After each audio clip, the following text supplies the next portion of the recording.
Our esteemed resource person is now here to start the next session. Dongaonkar sir, good afternoon. Shall we move toward the session? Good morning, sir. Good afternoon. Good afternoon, sir.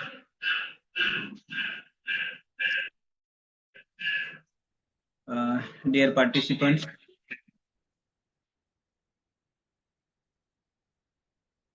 let's dive into the third session of the day. For this session, we honored to have with us a versatile and dynamic personality, an esteemed academician and dedicated researcher, Dr. Ved Prakash Dongaonkar sir, Associate Professor, HOD of Philosophy, Matusri Shantabai Gote College, Washim, to enlighten us through research and moral responsibilities. Sir, on behalf of Sri Saraswati College, Washim, our participants and organizing team, I, Ashok Wagh, warmly welcome you.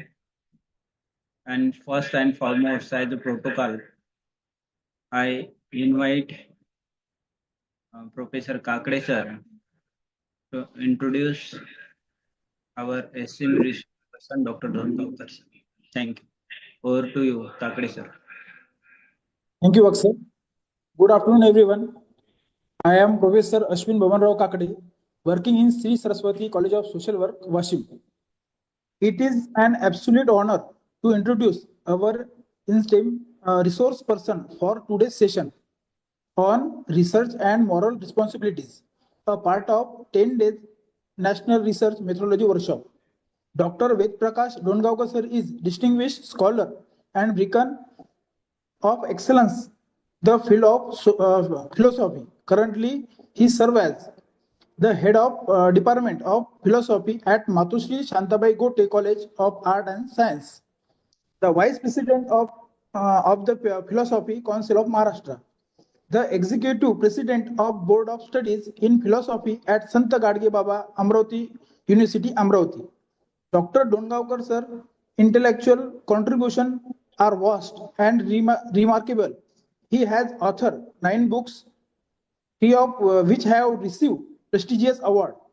Philosophy of Mahatma Bashveshwar was recognized as an excellent research book by the Maharashtra Philosophy Council in 2012. Indian philosophy on the Mama Saheb Dandekar excellent book award from the Maharashtra Sahitya Parishad Pune in 2021. He was also honorable with the Sharan Sahitya Sanshodak Puraskar by Sharan Samiti Latur 2019. In addition, his book, Dr. Dongaonkar sir has published over 15 research papers in various books.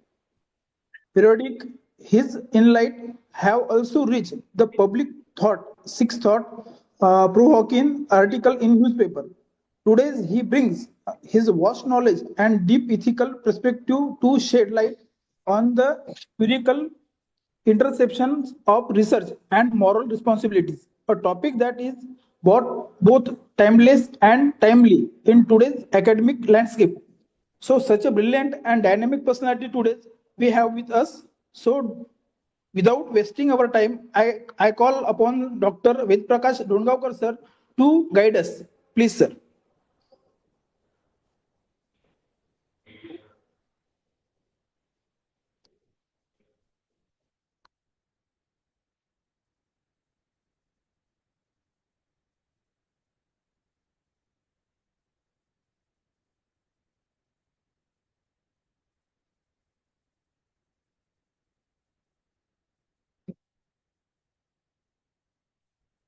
Hello, sir.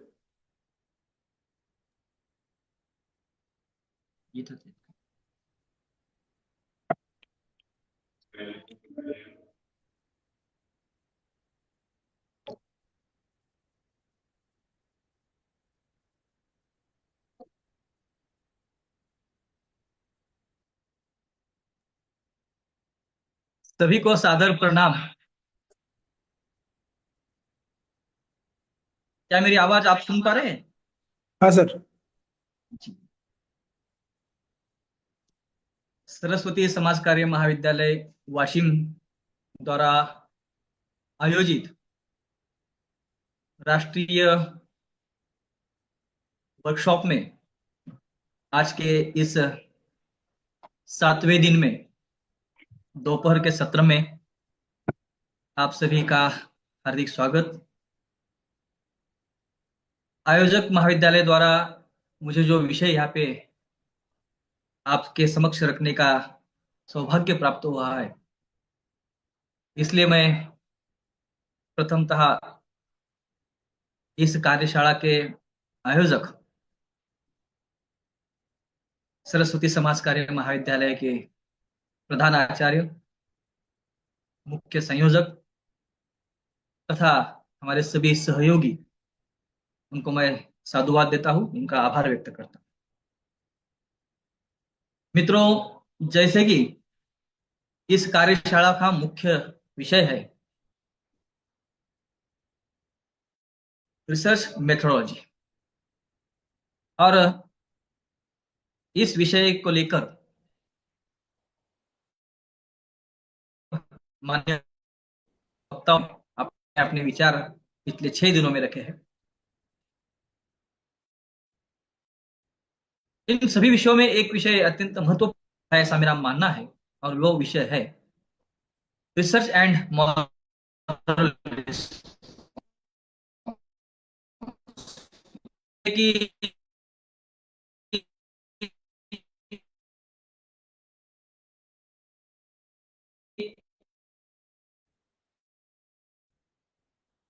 और इस national education policy में और post graduation के प्रथम वर्ष में शोध को अत्यंत महत्व दिया गया है, और इस महत्व को ध्यान में रखते हुए इस कार्यशाला का भी महत्व हमें ध्यान में रखना चाहिए।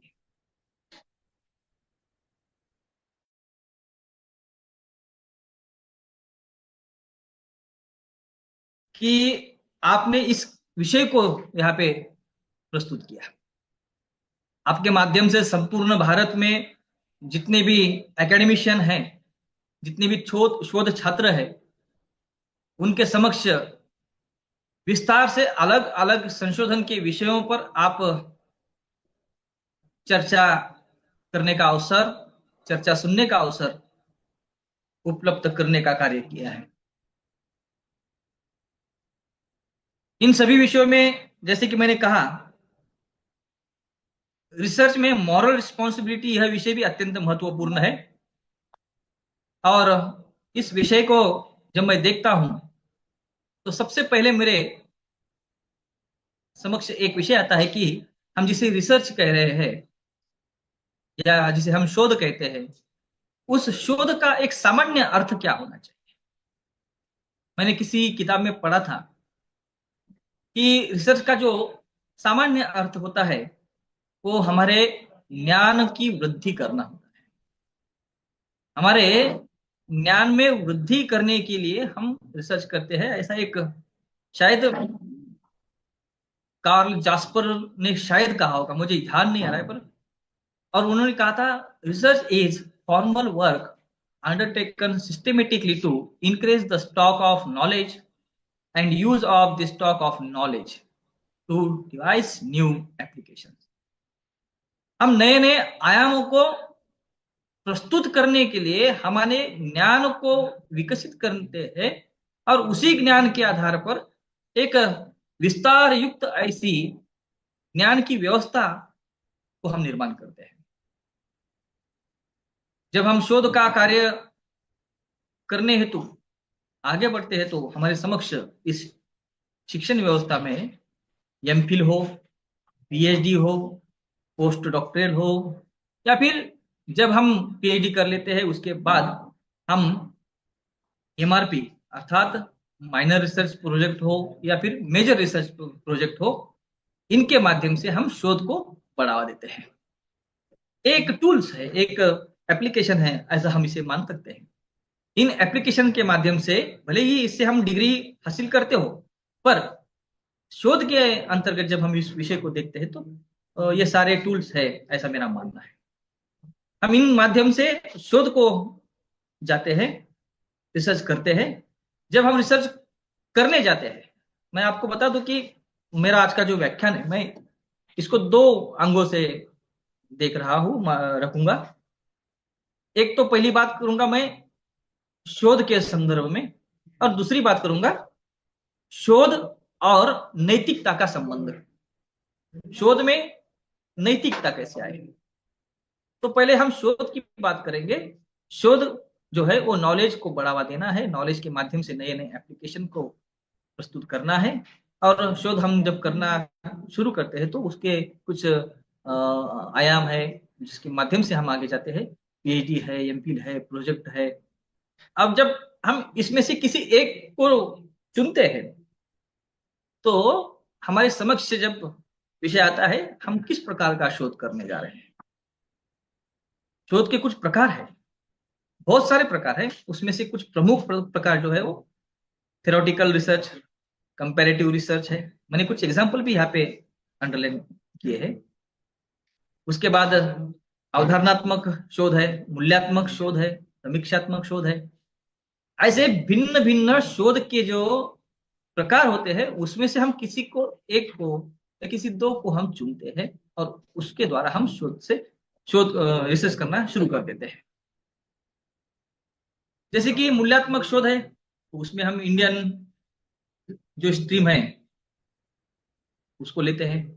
जैसे मैं फिलोसॉफी विषय से हूं, तो जैसे कि हम चुनते हैं भगवान महावीर द्वारा बताए गए मूल्यों का अध्ययन, या फिर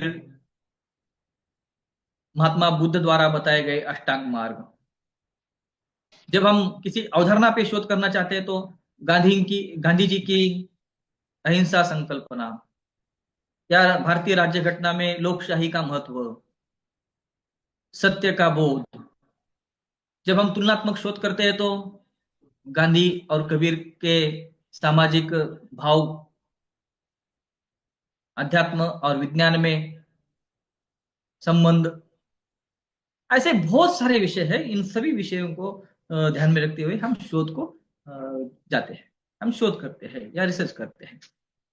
और जब रिसर्च करते हुए जब हम इसमें से किसी एक प्रकार को चुनते हैं और आगे जाते हैं तो हमें कुछ बातें ध्येय स्वरूप में दिखाई पड़ते हैं। तो जब हम रिसर्च करना शुरू करते हैं तो हमारे समक्ष कोई ना कोई एक ध्येय होता है। जैसे कि किसी का ध्येय होता है सत्य की खोज करना, किसी का ध्येय होता है तथ्यों की खोज करना, किसी का ध्येय होता है समस्याओं का निराकरण करना, किसी को लगता है कि अपने ज्ञान में वृद्धि होनी चाहिए इसलिए अपन ने उसको रिसर्च करना चाहिए उसमें। किसी को लगता है कि एक विषय है जिसकी आज तक समीक्षा नहीं हुई है, या फिर जो समीक्षा आज तक हुई है वो ठीक से नहीं हुई है, तो समीक्षा करने के हेतु उस विषय को चुनते हैं।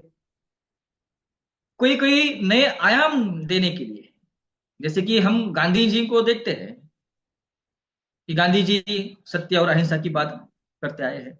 गांधी जी का स्वतंत्र आंदोलन है, सत्याग्रह की उनकी भूमिका है।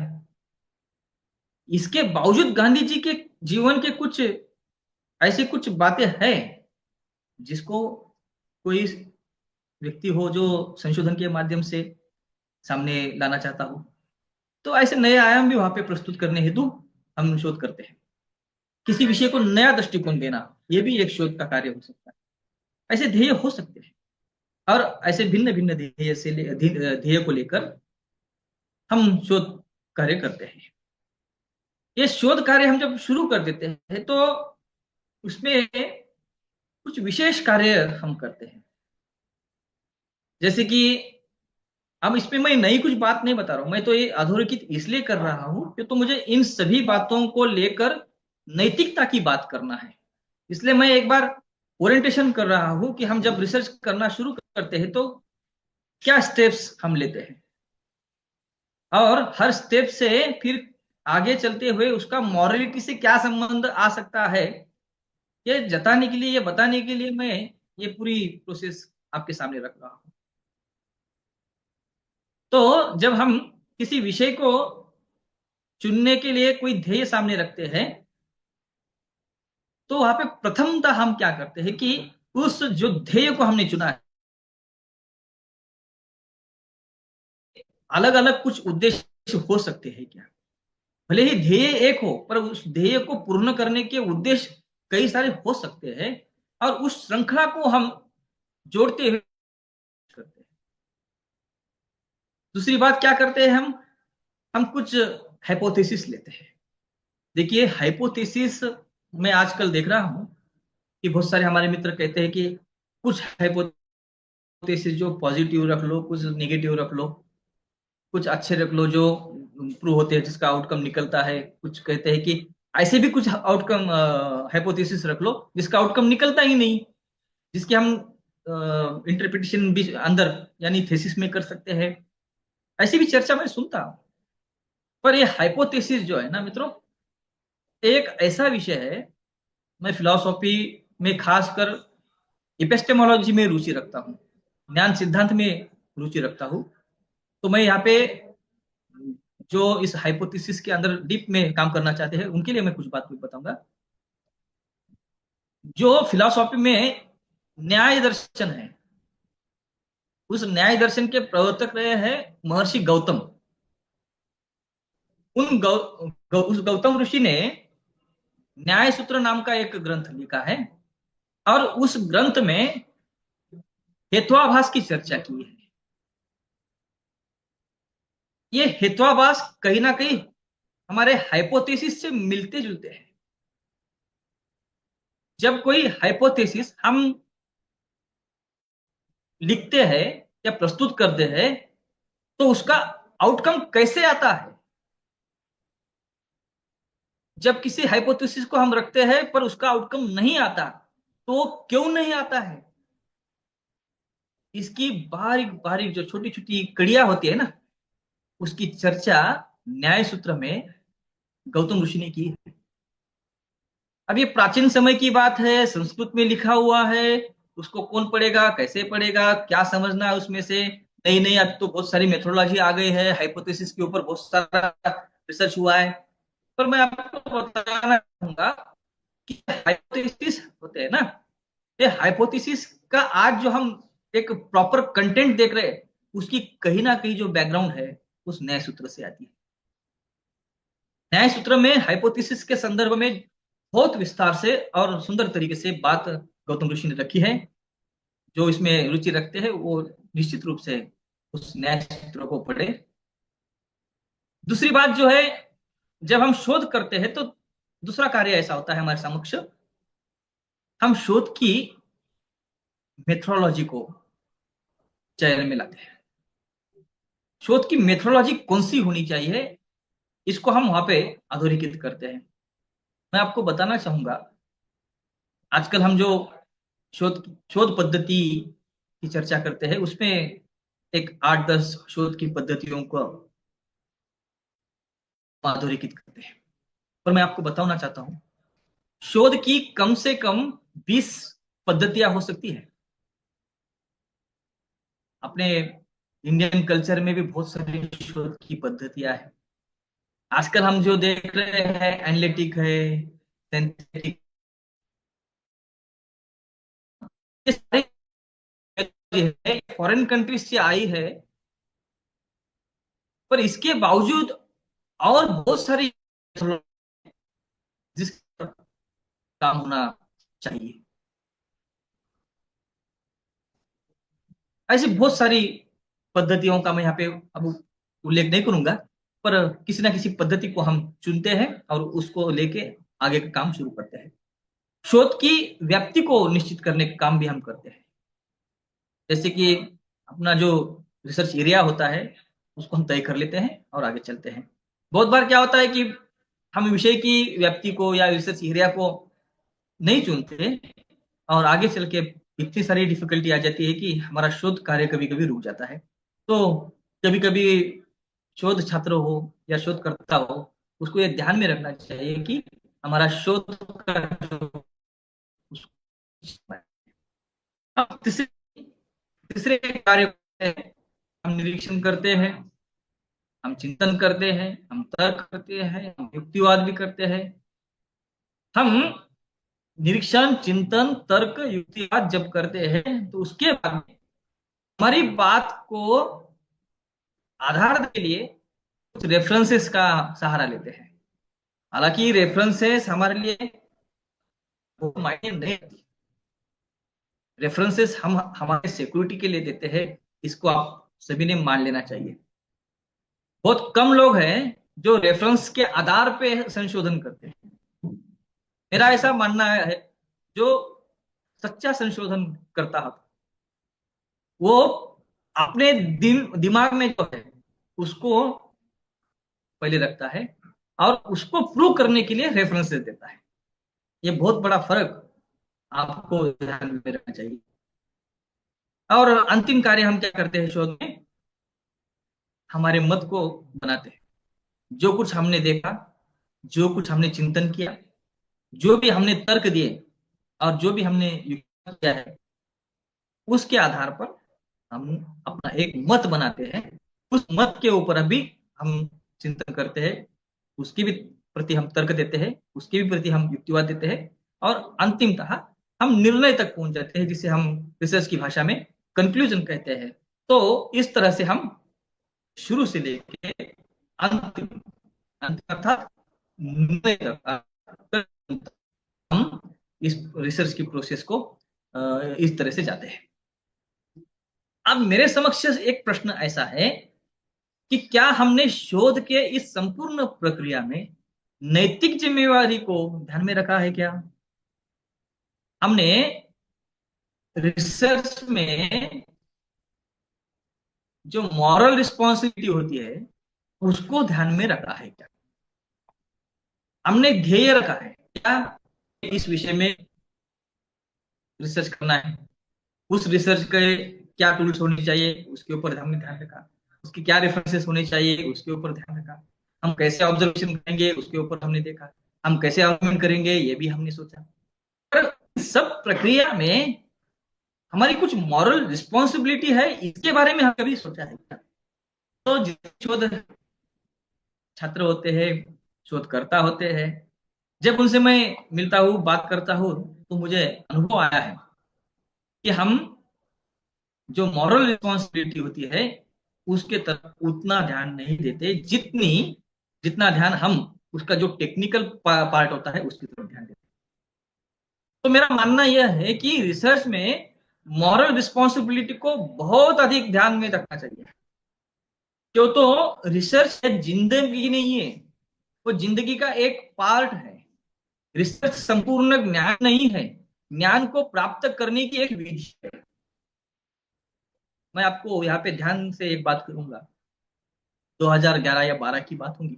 हमारे फिलोसॉफी में एक बहुत प्रतिष्ठित नाम है डॉक्टर बोकिल करके, वो हमारे महाराष्ट्र फिलोसॉफी काउंसिल के पूर्व पदाधिकारी भी थे।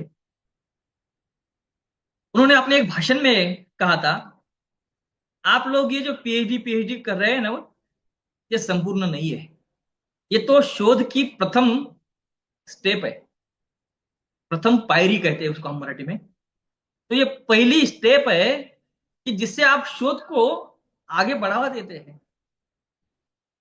पीएचडी सब कुछ नहीं है, ये रिसर्च सब कुछ नहीं है, जीवन का एक अंग है। जीवन में ज्ञान बहुत बड़ा है। ज्ञान को प्राप्त करने के लिए, ज्ञान को वृद्धिंगित करने के लिए, ज्ञान की व्यवस्था को बरकरार रखने के लिए, ज्ञान की व्यवस्था में समीक्षा करने के लिए यह रिसर्च होता है, इसको हमने ध्यान रखना चाहिए। किंतु रिसर्च जब करते हैं तो हमको मॉरल रिस्पॉन्सिबिलिटी को ध्यान में रखना चाहिए, नैतिक जिम्मेवारी को ध्यान में रखना चाहिए। ये उससे भी अधिक महत्वपूर्ण है।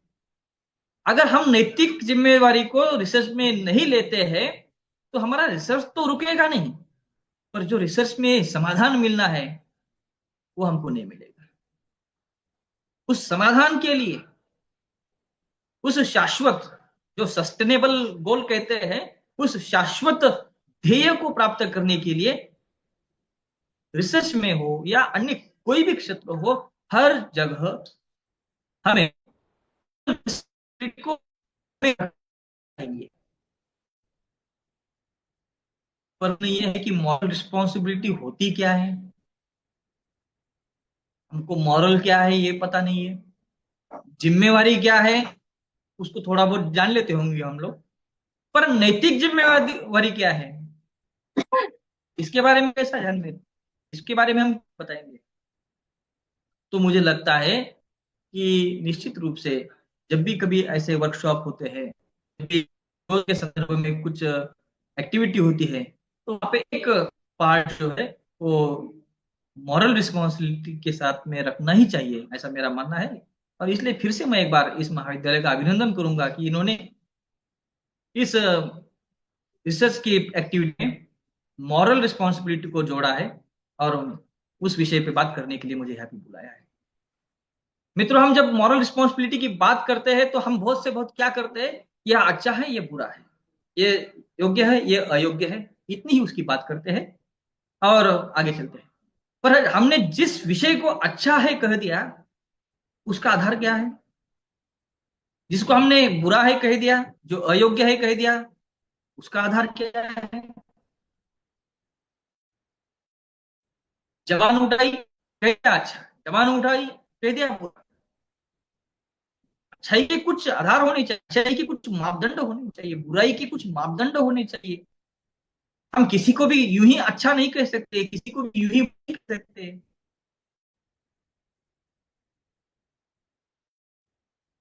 मैं उदाहरण के रूप में एक कहूंगा, महात्मा गौतम बुद्ध ने जब अष्टांग मार्गों की बात की थी, तो उसमें सम्यक आजीव यानी कि इस गुड बिजनेस की बात की थी। एक कोई बड़ी हस्ती है और उसकी शराब फैक्ट्री है, अरे बहुत बड़ा आदमी है, उसकी हम वाह वाह करते हैं, उसकी प्रशंसा करते हैं, कई पार्टी में कई या कोई फंक्शन में मिल जाते हैं तो हम झुक के नमस्ते करते हैं, उसकी सराहना करते हैं। पर जब हम अष्टांग मार्ग के दृष्टिकोण से उस व्यक्ति को देखते हैं, तो क्या उसकी जीविका जो है, बिजनेस जो है, वो क्या नैतिक है? नहीं। जब अष्टांग मार्ग के दृष्टिकोण से, बुद्ध की दृष्टिकोण से हम उस बिजनेस को देखते हैं, उस व्यवसाय को देखते हैं, तो वो नैतिक नहीं हो सकता। ये तो बुद्ध कहते थे कि ऐसा व्यवहार, ऐसा व्यवसाय करना चाहिए जिसमें किसी की हिंसा नहीं होनी चाहिए।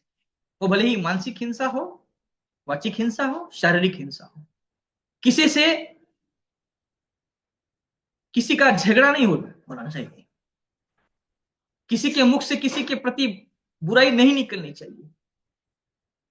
ये उसके पीछे का अर्थ है। पर जहाँ पे शराब की फैक्ट्री लगाई जाती है, तो हम कैसे उम्मीद कर सकते हैं कि इस व्यवसाय से अच्छाई पनप के आएगी? तो हम किसे अच्छा कह रहे हैं, किसे बुरा कह रहे हैं, इसको भी ध्यान में रखना चाहिए। तो शोध के क्षेत्र में जब हम मॉरल रिस्पॉन्सिबिलिटी की बात करते हैं, तो हमें ध्यान में रखना चाहिए कि ये मॉरल क्या होता है। मॉरल जो है वो सही मायने में एक परंपरा का जो आदत होती है उसका अध्ययन करने वाली एक प्रोसेस होती है। तो ये परंपरा जो है, आदत जो है, वो इंसान की होती है और इंसान का जो है वो व्यवहार होता है। व्यवहार में इंसान इस परंपरा को, इस आदत को अपनाता है, लेके चलता है, और इसको हम फिलोसॉफी के भाषा में आचरण कहते हैं। मैं इसको बिहेवियर नहीं कहूंगा, बिहेवियर अलग होता है, इसको हम आचरण कहते हैं, इसको हम आचरण के रूप में ही स्वीकारते हैं।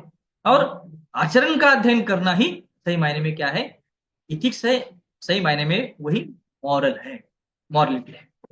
तो इस मॉरलिटी के आधार पर जब हम देखते हैं आचार को, तो आचार के दो भेद हम कर सकते हैं। एक है आंतरिक आचार, आचरण, और बाह्य आचरण। वैसे तो हम मॉरल की जब बात करते हैं, इथिक्स की जब बात करते हैं, तो सोसाइटी में जब जीना पड़ता है तो हमको मॉरल बिहेवियर रखना चाहिए, ऐसी हम बात करते हैं। किंतु सही मायने में जब हम इंडिविजुअल लाइफ भी जीते हैं ना, तब भी हमको मॉरली रहना चाहिए, तब भी हमें नैतिक मूल्यों को स्वीकारते हुए अपने जीवन को चलाना चाहिए। अभी कुंभ मेला हम देख रहे हैं। मैंने कल एक रील देखी, उसमें वो मीडिया वाला वो साधु के पास जाता है और कहता है, आप बड़ी पैमाने में यहाँ पे आए हैं, ये कुंभ होने के पहले और कुंभ होने के बाद में आप जाते कहाँ हैं? वो साधु जी ने कहा दिया कि हम हिमालय में जाते हैं, तपस्या करते हैं, ध्यान करते हैं। बहुत सारे लोग हिमालय में गए होंगे पर कभी वहां पे साधु लोग उनको दिखे नहीं होंगे।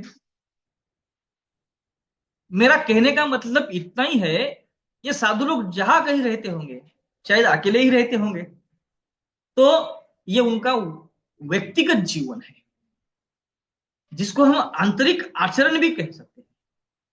अपने अपने जीवन में हम शुद्ध जब रहते हैं तो हमारा आंतरिक शुद्धिकरण है। जब हम बाह्य जगत में अर्थात हम समाज में रहते हैं और वहां पे हम शुद्ध व्यवहार करते हैं, शुद्ध आचार रखते हैं, तो वह बाह्य आचरण कहलाता है। तो ये नैतिकता की जब हम बात करते हैं तो वहां पे आंतरिक और बाह्य इन दोनों बातों को हमको ध्यान में रखना चाहिए, क्योंकि जब तक हम आंतरिक रूप से शुद्ध नहीं बनते, तब तक हम बाह्य स्वरूप में अपने शुद्धिकरण का, अपनी अच्छाई का प्रदर्शन नहीं कर सकते। इसलिए आंतरिक अवस्था में और बाह्य अवस्था में, दोनों अवस्था में हमको नैतिकता को अपनाना ही चाहिए। प्रत्येक जो आचार होता है, जो व्यवहार रहता है, उसके कुछ मूल्य भी होते हैं और उन मूल्यों के आधार पर चलना ही हमारा सही मायने में उत्तरदायित्व होता है। मूल्यों के भेद बहुत सारे, और मैं मानता हूं कि कुछ भेद जो है इस तरीके से, जिस तरह से मैंने यहाँ पे प्रस्तुत किए हैं, दायित्व स्वरूप मूल्य, व्रत स्वरूप मूल्य और सद्गुणात्मक मूल्य, तो ऐसे इससे भी इसके और भी भेद कर सकते हैं हम लोग, पर यहाँ पे मैंने इन तीन रूप में मूल्यों का वर्गीकरण किया है। दायित्व स्वरूप मूल्य, जब हम रिसर्च करते हैं तो हम जो जिस विषय को चुनते हैं, तो हमारा उस विषय को चुनने के प्रति जो लगाव है, वो क्यों लगा है, उसके पीछे कुछ कारण है क्या, इसको हमें ध्यान में रखना है। जब हम किसी विषय को चुनते हैं तो उसके माध्यम से हम क्या देना चाहते हैं, हम समाज के प्रति क्या देंगे उससे, इसको भी ध्यान में रखना है। और ये जब ध्यान में रखते हैं तो अपने आप में ऋण नाम का जो मूल्य होता है वो पूर्ण हो जाता है। हमें कर्तव्य अभिमुख, ये हम डिग्री के लिए नहीं है, तो ज्ञान के क्षेत्र में हम जब काम करते हैं तो हमारा वो कर्तव्य है, हम इस समाज के घटक है, तो रिसर्च करना हमारा एक दायित्व है, वो हमारा कर्तव्य होना चाहिए। इस दृष्टिकोण से भी हमको इस कार्य को देखना चाहिए। हम जब रिसर्च करते हैं तो कुछ व्रत हमको क्या अपनाने चाहिए, जैसे कि सत्य है, अहिंसा है, अस्तेय है, ब्रह्मचर्य, अपरिग्रह, ये मूल्य है। भारतीय परंपरा में वर्धमान महावीर और महर्षि पतंजलि ने अपने साहित्य में इन मूल्यों की चर्चा की है। मैं आपको बताना चाहूंगा, महर्षि पतंजलि ने अपने पातंजल योग सूत्र में एक प्रॉब्लम को बताया है। अब मैं रिसर्च की भाषा में उसको प्रॉब्लम कहता हूं। ये जो हमारा चित्त होता है वो अनेक वृत्तियों से लिपटा हुआ है। वृत्तियां क्या है? ये समस्या है, अनेक समस्याओं से लिपटा हुआ है, और इस समस्या को दूर करने हेतु वहां पे व्रत बताया गया है। जब तक आप व्रत नहीं करेंगे तब तक आपकी जो प्रॉब्लम है वो सॉल्व नहीं होगी। तो ऐसे ही व्रत हमको रिसर्च करते हुए भी ध्यान में रखना है। हम जब रिसर्च करते हैं तो हमारा व्रत होना चाहिए कि हम सत्य को वहां पे प्रस्तुत करेंगे, हम किसी असत्य बात को उस शोध कार्य में नहीं लाएंगे। सत्य का अर्थ केवल असत्य को स्पष्ट करना इतना नहीं होता। सत्य का अर्थ होता है अच्छाई को भी रखना, बुराई से परे होना। और ऐसे ही सत्य का साथ देते देते, सत्य का साथ लेते लेते हमें हमारा शोध कार्य करना चाहिए, उसमें किसी भी प्रकार की असत्यता नहीं आनी चाहिए। दूसरी बात है अहिंसा। हम जब शोध कार्य करते हैं, अभी जो कोई साइंस फैकल्टी का स्टूडेंट है, शोध छात्र है, तो वो कहेंगे कि हमें तो हिंसा करनी पड़ती है। समझो किसी चूहे को मारना है, किसी जीव को मारना है, तो हमारे हाथ से हिंसा होनी है। तो आप शोध छात्र है तो वो आपका दायित्व है, वहां पे वो अनिवार्य है, इसलिए वहां पे कुछ नहीं कहेंगे।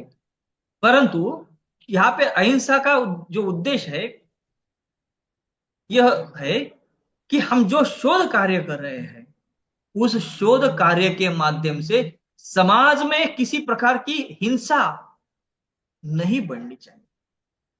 समाज में बढ़ने वाली हिंसा को कैसे कम कर सकते हैं इसके प्रति हमें जागरूक रहना चाहिए, ना कि समाज में पुनः किसी प्रकार की हिंसा हो।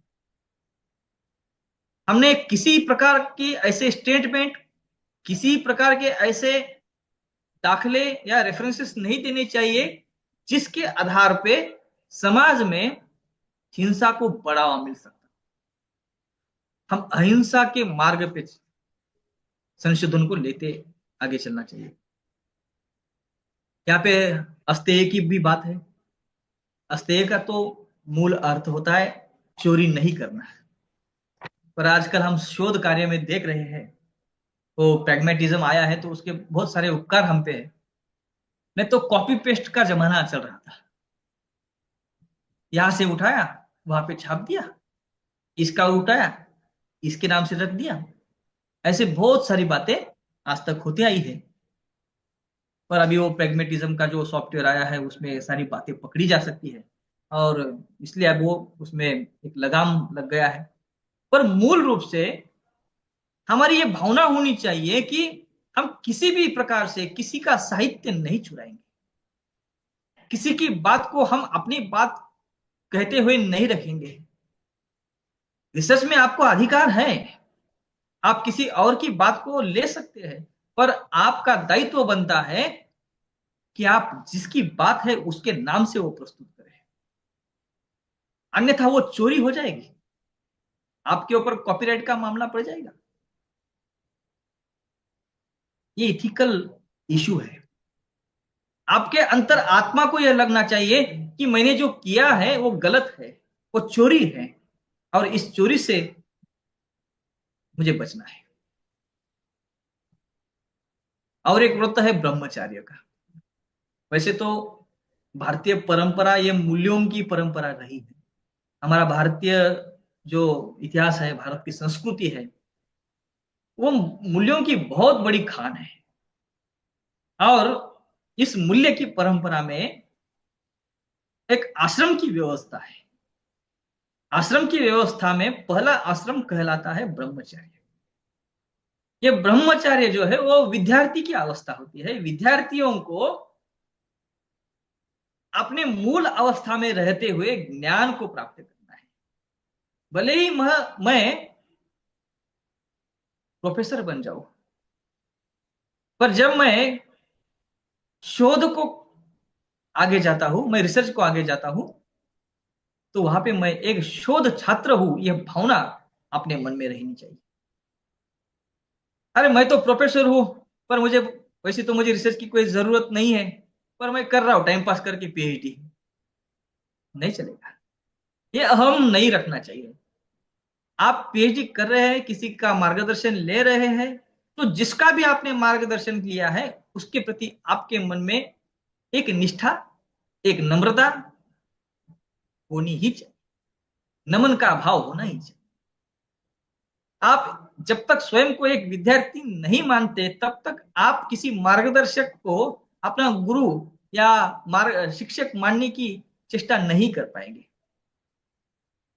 तो पहली बात यह है कि ब्रह्मचार्य अवस्था में आप है, अर्थात आप विद्यार्थी है, इसको आपको मानना चाहिए और ये व्रत के स्वरूप में आपको स्वीकारना चाहिए। ब्रह्मचार्य का और एक अर्थ है हमारे इंद्रियों को, हमारी भावनाओं को, हमारे मन को, हमारी बुद्धि को नियंत्रण में रखना, यह एक अर्थ ब्रह्मचार्य का है। जब हम शोध करते हैं ना, तो हमें ये भाव आना चाहिए कि हम कुछ विशेष कार्य कर रहे हैं और उस विशेष कार्य को पूर्ण करने के लिए हमें विशेष व्यवहार भी रखना है, विशेष आचरण भी रखना है। अर्थात हम डेली रूटीन में जो खाते थे, जो पीते थे, जिस तरह से रहते थे, उन सब पे नियंत्रण रखना चाहिए। मान लीजिए हम किसी पुस्तक को पढ़ रहे हैं, उसमें हमारी रुचि बन गई है और पढ़ते पढ़ते हम बहुत उसके अंदर रत हो गए हैं और उतने में हमारी कोई मनपसंद खाने वाली चीज किचन में बन रही है और उसकी सुगंध हमारे नाक तक आ गई हो, तो हमारी किताब बंद नहीं होनी चाहिए। हमारे नाक के अर्थात हमारे गंध के इस इंद्रिय पर नियंत्रण होना चाहिए। किताब पढ़ते पढ़ते मन में कोई भाव आ गया, किताब बंद कर दिए और चले गए उस भाव को पूर्ण करने, ये नहीं होना चाहिए। ये शोध कार्य के अंदर के नैतिक जिम्मेवारी की बात मैं कर रहा हूं। शोध कार्य तो हो जाएगा, पर इन नैतिक मूल्यों को शायद आप करते करते उस शोध कार्य को पूर्ण नहीं कर पाओगे।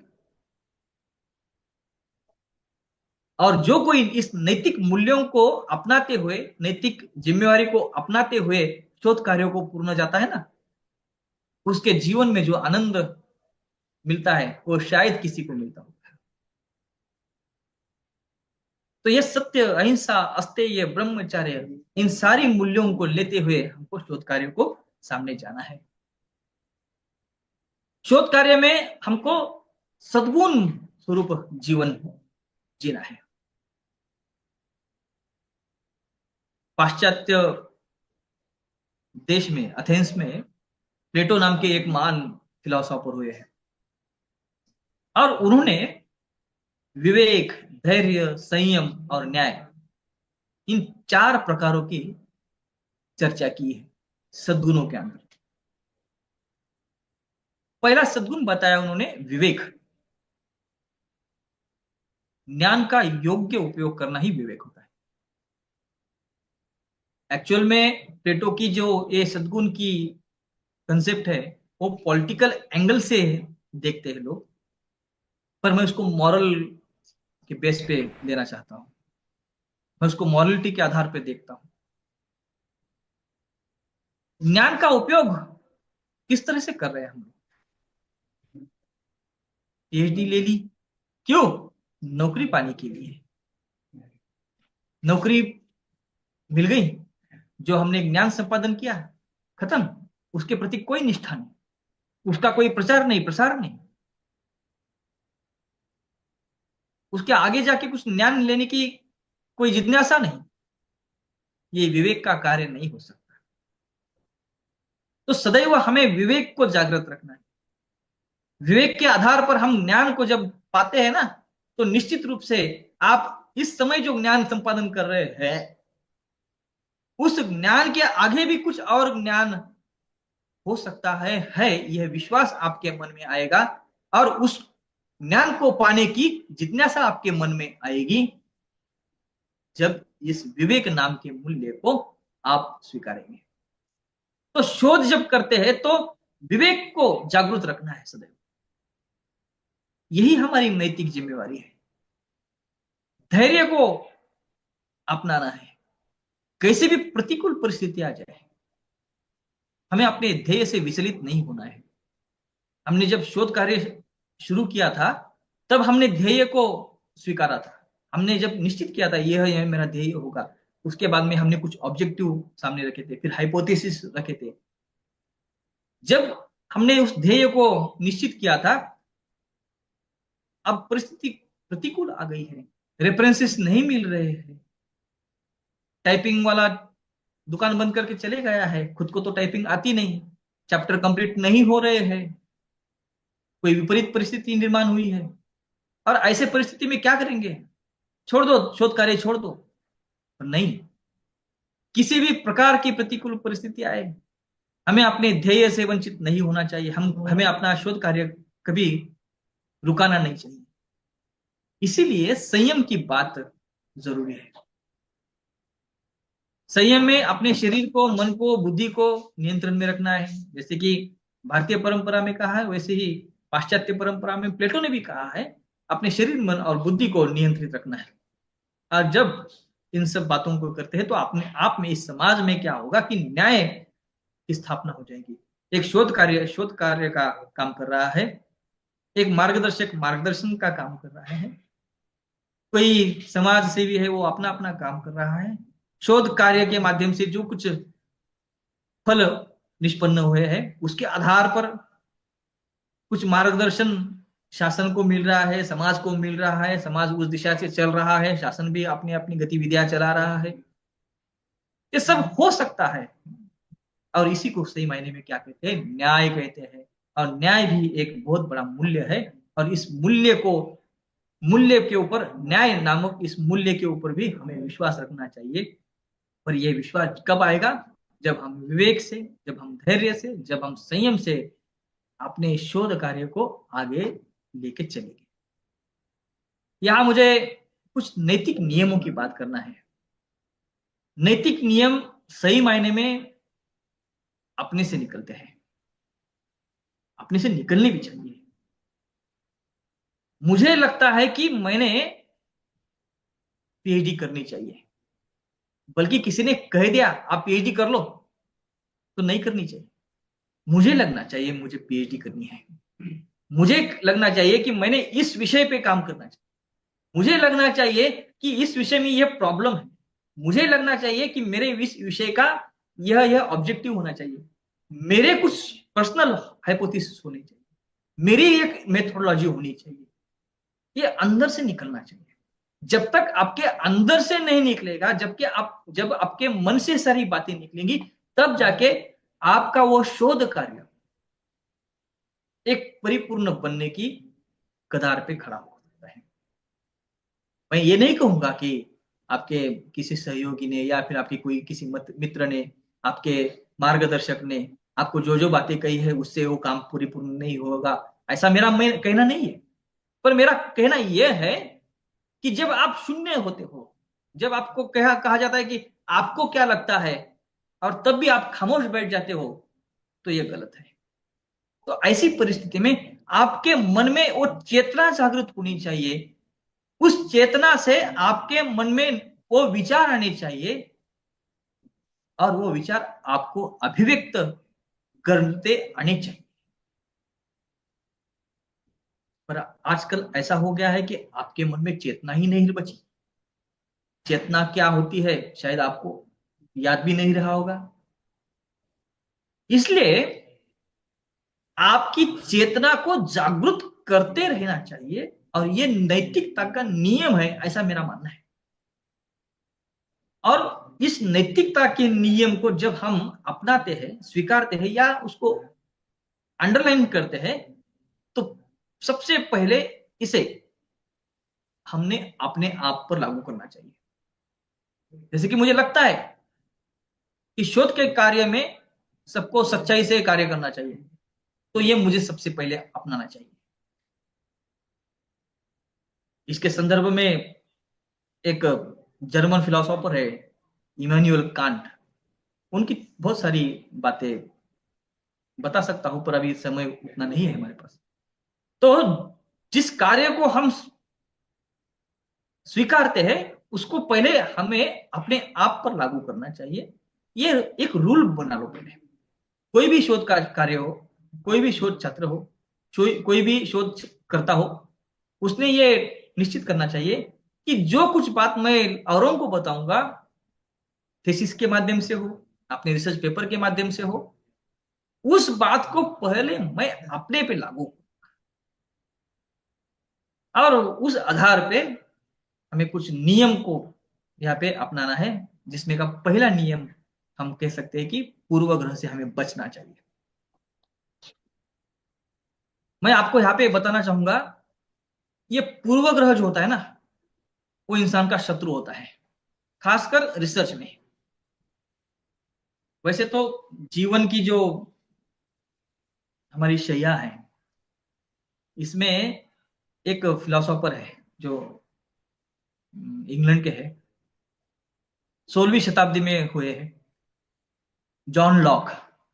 उनका कहना ऐसा है कि हमारी जो ये हमारा जो ब्रेन होता है, दिमाग होता है, वो एक ब्लैंक स्लाइड के जैसा होता है, उसमें कुछ नहीं है। हम जैसे पैदा होते हैं, इस समाज में आ जाते हैं, समाज के घटक बन जाते हैं, तो कुछ बातें देखते हैं, कुछ बातें सुनते हैं, ये सारा अनुभव हमारे यहाँ पे मेमोरी में स्टोर हो जाता है, और ऐसी मेमोरी में सारी जो स्टोर हुई बातें हैं, ये आगे चल के हमारा पूर्वग्रह बन जाता है। इन पूर्वग्रहों से हमको बचना चाहिए, कि तो पूर्वग्रह क्या करते हैं, हमें सच्चाई तक पहुंचने में बाधा निर्माण करते हैं। यह हमारी नैतिक जिम्मेदारी है कि इस पूर्वग्रह से हमें बचना है। ज्ञान एक केवल ज्ञान के लिए होता है, इस पे हमें विश्वास रखना चाहिए। तीसरी बात, मैं जो कुछ पढ़ रहा हूं वो उतना ही सही है, मैंने जो कुछ लिखा है वह उतना ही सही है, जो कुछ मैंने कहा है वही सही है, इस भावना को हमको पहले दूर करना चाहिए। क्यों? तो यहां पे कुछ परिपूर्ण नहीं हो सकता। जब भी हम कुछ प्रयास करते हैं तो एक नई बात यहां पे सामने आती है। हर पल में, हर क्रिया में एक शोध है, एक नई बात है। यहाँ पे हर घड़ी रिसर्च होते रहता है। रिसर्च की प्रोसेस को हम एक फॉर्मल एंगल में ला रहे हैं, ये सही है, और रिसर्च एक्चुअल में एक प्रकार की नेचुरल प्रोसेस भी है, इसको हमको ध्यान में रखना चाहिए।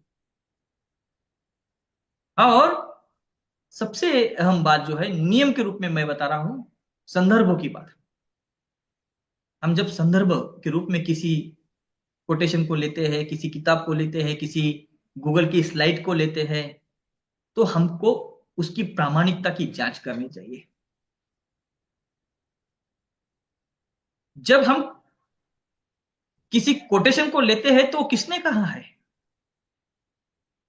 वो आदमी पॉपुलर है या नहीं, उसने जो कुछ कहा है उसके आधार, उसके पीछे उसका कोई अनुभविक आधार है, उसने किस सोर्सेस को अपनाया है, ऐसे कुछ प्रश्न हमें उपस्थित करने चाहिए। एक बात मैं बताऊंगा आपको।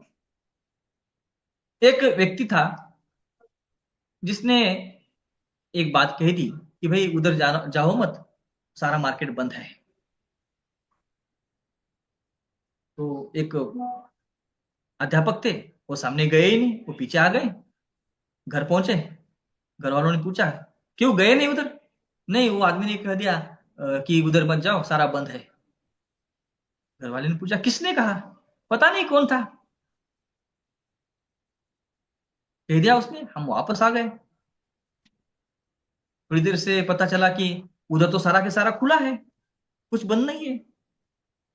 तो घर वाले ने पूछा आपको उस आदमी ने जो बताया वो कौन था, आपको पता तो था? उसने कहा मुझे पता नहीं। तो हम किसी अनजान व्यक्ति के स्टेटमेंट को प्रमाण के रूप में क्यों स्वीकारते हो?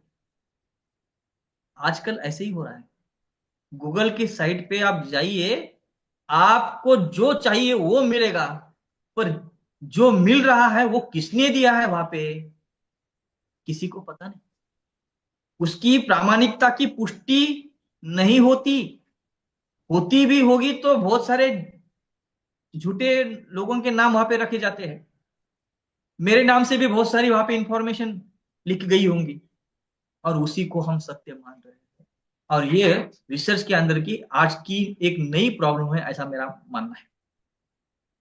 आप हर चीज को संदेह के रूप में मत देखिए। संदेह संदेह करना ये बुरी बात नहीं है। एथेंस में सोक्रेटिस ने भी संदेह किया था, उसके पहले पैरो ने भी किया था। आधुनिक युग में देकार्त नाम के एक विद्वान रहे हैं, उन्होंने तो संदेह की एक रीत डेवलप की थी।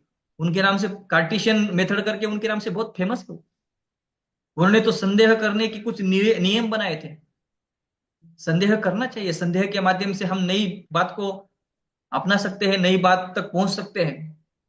पर संदेह करते रहना यह गलत है। हर बात को संदेह के रूप में देखना यह भी गलत है। संदेह एक रीत हो सकती है, संदेह स्वभाव नहीं बनना चाहिए। तो ऐसे कुछ नियम अपने आप में जब हम बनाते हैं, उसका स्वीकार करते हैं, तो निश्चित रूप से वो भी हमारी एक नैतिक जिम्मेवारी बन जाती है, मॉरल रिस्पॉन्सिबिलिटी बन जाती है। इसको हमें ध्यान रखना चाहिए। शोध जब करते हैं तो कभी कभी कुछ बाधाएं हमारे समक्ष आ जाती हैं। ये जो यहाँ पे मैंने अंतराय करके कुछ बाधाओं का उल्लेख किया है, इसमें खासकर 9 बाधाएं बताई गई। और ये 9 बाधाएं पतंजलि योग सूत्र में आई है। पतंजलि योग सूत्र ने जब हमारे चित्त से वृत्ति को दूर करने के लिए रिसर्च किया था, तो उनके समक्ष ये 9 बाधाएं आई थी। उन्होंने वहां पे अधोरेखित किया है इन बाधाओं को। वो कहते हैं कि मनुष्य के सामने व्याधि, कर्म न करने की इच्छा, संदेह, प्रमाद, आलस्य, भोगने की लालसा और मिथ्या, नैराश्य और विचलित होना, ऐसी जो बातें होती है वो आ सकती है। पर उस पे भी हमें मात करना है और आगे चलना है। रिसर्च में हम देखते हैं कभी कभी कोई व्याधि आ जाती है तो हम रिसर्च रोक देते हैं। जब काम करते हैं तो अब बस बहुत हो गया, पिछले 6 महीने से हम बस काम कर रहे हैं, 1 साल हो गया इस पे ही काम कर रहे हैं, 2 साल हो गया इसमें ही काम कर रहे हैं, अब बस हो गया, बोर हो गए हम, रख दो इसको, कोई रिसर्च नहीं करना है। ऐसी भावना नहीं होनी चाहिए। ये बाधाएं आते रहते हैं। कभी कभी संदेह होता है। क्या होता है कि बहुत सारी हमारी चैप्टर कंप्लीट हो जाती है और कंक्लूजन तक पहुंचते हैं, तो गाइड जो होते हैं, कल आओ, परसों आओ, 2 दिन के बाद में आओ, अगले हफ्ते में देखते हैं, अगले महीने में देखते हैं, ऐसे कुछ स्टेटमेंट कर देते हैं और हमें संदेह हो जाता है हमारे गाइड को हमारी पीएचडी करवाना नहीं है क्या। ऐसी संदेह की भावना भी नहीं होनी चाहिए। कभी कभी हम प्रमाद स्वरूप में चले जाते हैं, आलस आ जाता है। ये सब बातें जो है बाधा के रूप में हमारे समक्ष आती है। इन सभी बाधाओं को हमें परे कर देना है और ये इन सब बातों को दूर रखना ही हमारे लिए हमारी नैतिक जिम्मेदारी बन जाती है। इसके बावजूद दुख आता है जीवन में। कभी कभी हमारी अवस्था जो है उद्विग्न स्वरूप की हो जाती है। हम कभी कभी भयभीत हो जाते हैं, क्या होगा, चिंता से युक्त हो जाते हैं। तो ऐसे अवस्था में भी हमारी तबीयत खराब हो जाती है, हमारी भावनाओं को विचलित हो जाती है। तो ऐसे जब होते हैं तो ऐसी परिस्थिति में भी हमको जिम्मेदारी के साथ में कुछ खास बातें करनी है। और वो खास बातें क्या है मैं आपको बताऊंगा और इस बात को इस आज की मेरी व्याख्यान को खत्म करूंगा। और वो खास बातें है इस प्रकार की। जब भी हम शोध कार्य करते हैं और हमारे सामने बाधाएं आती है, वो बाधाएं शायद हमारे अंतर मन से आती होंगी, हमारी बुद्धि से आती होगी, हमारे शरीर से आती होगी, या समाज के किसी अन्य घटकों से वो बाधाएं हमारे जीवन में आई होगी। उन सभी बाधाओं को दूर करने के लिए एक नहीं, इतनी सारी जो मैं आपके सामने रख रहा हूं, इतनी सारी रामबाण उपाय जिसे कहते हैं वो है, ऐसा मानना चाहिए। पहली बात तो हमारी मॉरल रिस्पॉन्सिबिलिटी है कि हमने जिस विषय का चयन किया है उस विषय को पूर्ण होने तक उसका अभ्यास हमें नहीं छोड़ना चाहिए। अभ्यास क्या होता है? अभ्यास हमारी डेली प्रैक्टिस होती है। ये हमारी जिम्मेदारी है कि हमें उसमें सातत्य रखना है, हमें कंटिन्यूटी उसमें रखनी है। दूसरी बात है वैराग्य। अब ये वैराग्य जो शब्द है वो तो बड़ा ही आध्यात्मिक शब्द है। इसको व्यवहारिक अर्थ से जब हम देखते हैं तो उसका अर्थ इतना ही लेना चाहिए कि हम जो डेली रूटीन में वासनाओं के समक्ष जाते हैं, जो इच्छाओं के समक्ष जाते हैं, उन सबको छोड़ देना है और एक विशिष्ट कार्य को हम कर रहे हैं उस रूप में इस शोध को देखना है और उसी को कम करते रहना है। वो हमारा तप बनना चाहिए। तीसरी बात है हमें सदैव आत्म परीक्षण करना चाहिए। हम जो कार्य कर रहे हैं उसमें हमारी गति किस प्रकार चल रही है, उसके परिणाम अच्छे आएंगे कि नहीं आएंगे, हमने जो कार्य किया है उसका हमने सही में इस तरह से जो प्रस्तुति की है वो सही है कि गलत है, हमारे जो अभी व्यवहार में बदलाव आया है वो क्यों आया है। ऐसी बहुत सारी हम जो अभी विचार कर रहे हैं उसका अर्थ क्या हो सकता है। अभी आपने जो आलस्य आया है वो क्यों आया है, उसका भी हमने परीक्षण करना चाहिए। ये आत्म परीक्षण भी है जो वो अपने आप में इवेल्युएट करने की प्रोसेस है। इसको सदैव करनी चाहिए। और महत्वपूर्ण बात जो है कभी भी परिणामों की चिंता नहीं करनी चाहिए। हमें परिणामों की चिंता से मुक्त रहना चाहिए। हम भगवत गीता में देखते हैं कर्मण्येवाधिकारस्तु, तो वहां पे कहा गया है भगवान श्री कृष्ण ने अर्जुन को कि आप कर्म के अधिकारी हो, आप कर्म कीजिए। आपकी पीएचडी पूरी होगी नहीं होगी इसकी आप चिंता मत कीजिए। आपने उद्देश्य क्या क्या, आपका ध्येय क्या था, ज्ञान को संपादन करना यह आपका ध्येय था। आप पीएचडी के माध्यम से ज्ञान को संपादन कर रहे हैं। पीएचडी तो उसका निमित्त है, वो होते रहेगा, उसकी आप चिंता मत कीजिए। आपने ज्ञान को संपादन कर लिया, यही आपका ध्येय है। इस बात को आप ध्यान रखिए। तो कर्तव्य है करना ही हमारा कर्तव्य है। इसको अगर हम मान लेते हैं तो बाकी सारी जितनी भी समस्याएं आती है उसको हम सुलझा सकते हैं। और महत्वपूर्ण और एक बात जो शारीरिक रूप से भी आवश्यक है, जितनी भी समस्या आती है वो तो इस अभ्यास से, वैराग्य से, आत्म परीक्षण से, परिणामों के चिंता के मुक्ति से और कर्तव्य की भावना से छूट जाएगी।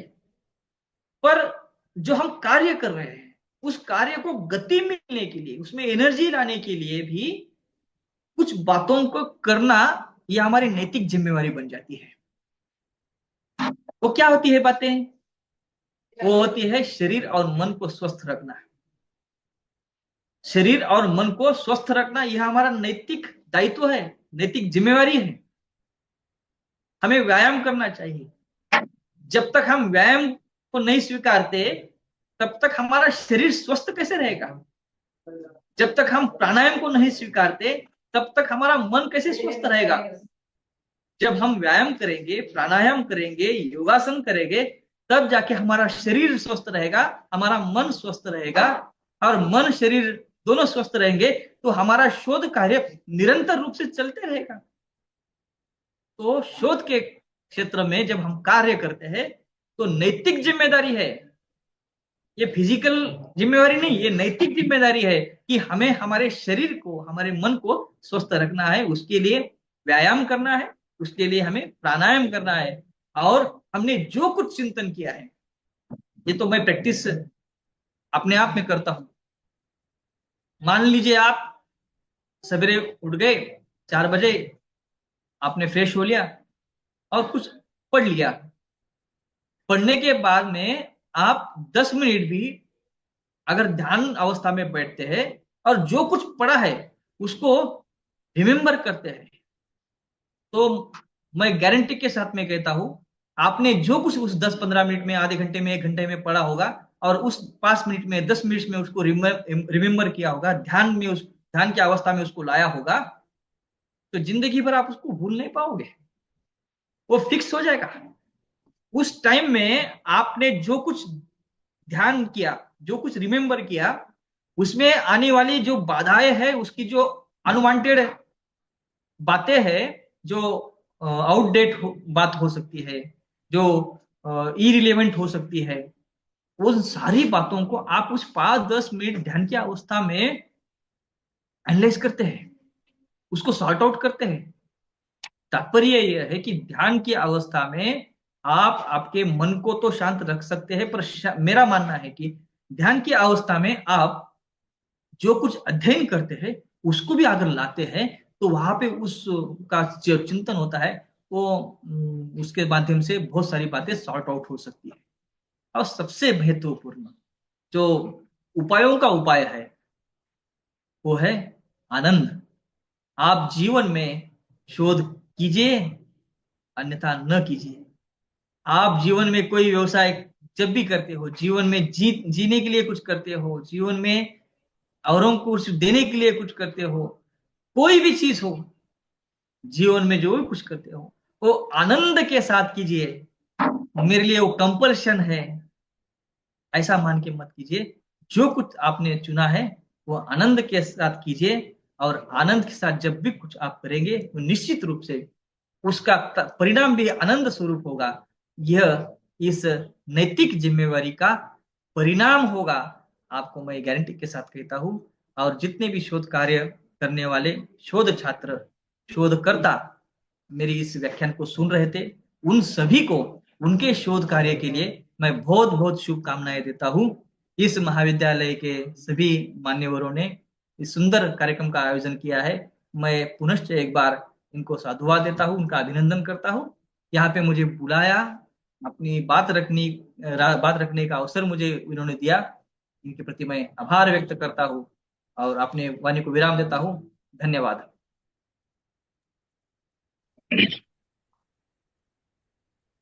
Thank you, sir. Thank you much.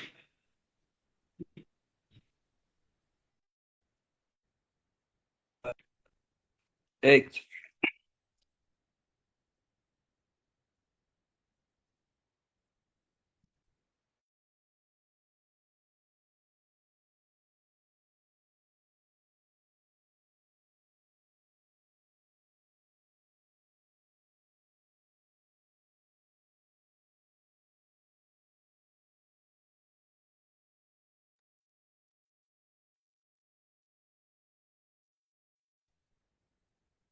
Thank you very much sir. आपने बहुत अच्छी तरह से और बहुत सरलता से इस ये विषय हमारे सामने प्रस्तुत किया। Now for the age a protocol, I invite Dr. Sandani ma'am to propose vote of thanks for this session. और इससे पहले मैं एक बात कहना चाहूँगा, अगर आपको कोई क्वेश्चन है तो आप पूछ सकते। You can unmute yourself, dear participant. Otherwise, we'll move to the conclusion. Sandani ma'am. हाँ हाँ सर, यस आवाज आ रही है सर आपको? जी जी, आपकी आवाज आ रही है। हाँ हाँ, धन्यवाद सर। और राष्ट्रीय रिसर्च मेथोडोलॉजी वर्कशॉप के अंतर्गत रिसर्च और नैतिक जवाबदारी इस टॉपिक पर आदरणीय वेद प्रकाश डोनगांव सर आपने अपने विचार को प्रस्तुत किया। कैसे हम अपने ज्ञान इंद्रियों को नियंत्रित रखते हुए नैतिक जवाबदारी निभानी है, सत्य, अहिंसा, अस्तेय, अपरिग्रह जैसे दार्शनिक मूल्यों का ख्याल रखना है, और रिसर्च करते समय हमें इसका उपयोग करना है। इसके बारे में आपने बहुत ही जानकारियां प्रदान की। सर, आपको मैं तहे दिल से धन्यवाद करती हूँ। श्री सरस्वती समाज कार्य महाविद्यालय के वाशिम महाराष्ट्र की ओर से सभी सम्मिलित हमारे सहभागी प्राध्यापक और शोध विद्यार्थियों को हमारे कॉलेज की ओर से तहे दिल से मैं धन्यवाद करती हूँ। साथ ही हमारी आयोजक टीम, उनका भी मैं तहे दिल से धन्यवाद करती हूँ। साथ में टेक्नीशियन, इनका भी मैं तहे दिल से धन्यवाद करती हूँ।